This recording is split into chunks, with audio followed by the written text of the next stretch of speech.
ஓம் ஸ்ரீ குருப்யோ நமஹ.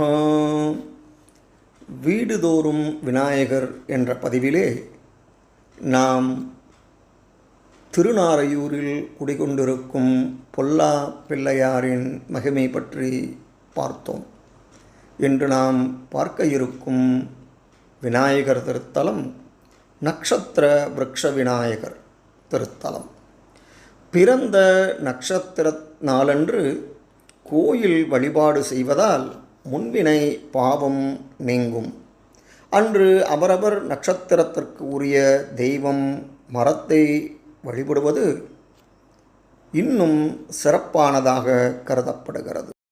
இந்த 27 நட்சத்திரத்துக்குரிய விசேஷ தலமாக திருவண்ணாமலை மாவட்டம் உக்கம்பெரும்பாக்கம் கூழமந்தல் ஏரிக்கரை அருகிலுள்ள நக்ஷத்திர விருக்ஷ விநாயகர் கோயில் அமைந்துள்ளது.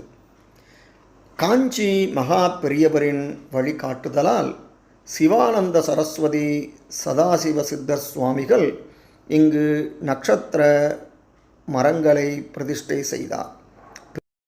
பிறந்த நட்சத்திர நாளிலே இங்குள்ள விநாயகரை வழிபட்ட பின் நட்சத்திர அதிதேவதைக்கு அபிஷேகம் அர்ச்சனை செய்வது மிகவும் சிறப்பானதாக கருதப்படுகிறது. அப்போது மரத்தை 3 முறை சுற்றி வந்து சகல தோஷங்களும் விலகவும் வேலைவாய்ப்பு, திருமணம், குழந்தை பேறு என சுப விஷயங்கள் தடையின்றி நிறைவேறவும் இந்த விநாயகரை வழிபட வேண்டும். 12 ராசிக்கான மரங்களை எல்லாம் பொதுவாகவும் வழிபாடு செய்யலாம். காஞ்சி காமகோடி மடத்தின் பீடாதிபதியான விஜயேந்திர சரஸ்வதி சுவாமிகள் பிரதிஷ்டை செய்த அத்தி ருத்ராட்ச லிங்கேஸ்வரர் இங்கு குடிகொண்டிருக்கிறார்.